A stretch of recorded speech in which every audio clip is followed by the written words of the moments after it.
Tamika, and I did my chapter discussion on sexism. So, sexism is the discrimination against a certain sex, such as a male or a female, but it is more leaning towards discrimination against females. So, people think that females are better than men, and people discriminate against women and think that women can't take a boss job or can be a CEO just because they are seen as too emotional and can't make sudden decisions. Um, Men also are victims of sexism, so people automatically think that a nurse or a preschool teacher should only be women, and when these men are in these jobs, it is seemed weird or off just because they are men and don't think that they should be in these certain job positions. And this goes along with women as well. So, women will go into the military, into the army, take a CEO job, and people think that that's wrong or that they're not good enough for the job just because that they are women, and that is definitely sexism, and that's constantly discriminating just because you're a woman or a male.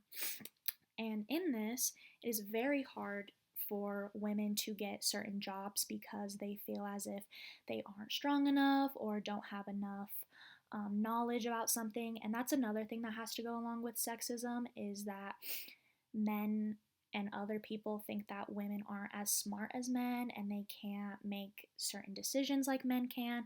But this also still goes along with men, and men feel like they are a victim of sexism because maybe they want to be a teacher or want to be a nurse, and they're looked at as different because a man should be a doctor and not a nurse because a doctor is higher up than a nurse.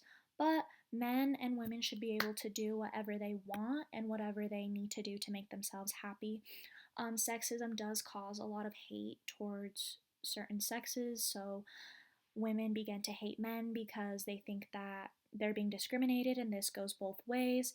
And no one really wins in the end of sexism because it's not fair, and everyone should have equal opportunities and equal jobs just because everyone is equal, and it doesn't matter if you're a man or a woman. You should be able to take whatever job you would like. If you're a man wanting to be a teacher or a nurse, then that should be perfectly fine and not be something that seemed bad. And a woman should be able to become president or to be a CEO, and that's all fine as well because everyone should be seemed equal. But sexism plays a huge part in everyday life, and it is something that needs to be taken care of and needs to be more looked at seriously just because sexism is a very bad thing, and I think that it should be more worked on. And that is my little introduction slash presentation on sexism. Thanks, guys.